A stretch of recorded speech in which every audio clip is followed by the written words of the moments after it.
বিগত কয়েক বছর ধরে বিনা পরিচর্যায় আমার অ্যাকোরিয়ামটা একদমই নোংরা অবস্থায় পড়েছিল।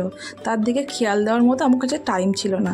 ফাইনালি সেটাকে এখন পরিষ্কার করেছি আর ভাবলাম তাতে কিছু সুন্দর মাছ রাখা যাক, আর সেই জন্যই আজকে এই মাছের দোকানে আসা। এই মাছের দোকানে এসে প্রচুর মাছ দেখে মনটা ভালো হয়ে গেল।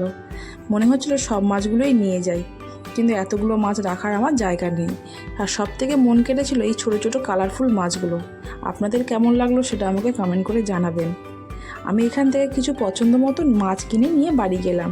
বাড়ি যাওয়ার পথে কেকের দোকান থেকে খানিকটা কেক কিনেছিলাম মেয়ের জন্য। আর অ্যাকোরিয়ামটা কেমন সুন্দর লাগছে, চলুন বাড়িতে গিয়ে একবার আপনাদেরকে দেখাবো। বাড়িতে এসে এই যে ছোট মাছটা এখানে ধরা হলো, ওই মাছটাই নিয়েছিলাম, আর তার সাথে নিয়ে নিয়েছিলাম একটা পাম্প। চলুন এবার বাড়িতে যাই, গিয়ে আপনাদের দেখাই কেমন করে অ্যাকোরিয়ামটা দেখতে লাগছে। আপনারা আমাকে কমেন্ট করে জানাবেন আমার সুন্দর অ্যাকোরিয়ামটা আপনাদের ঠিক কতটা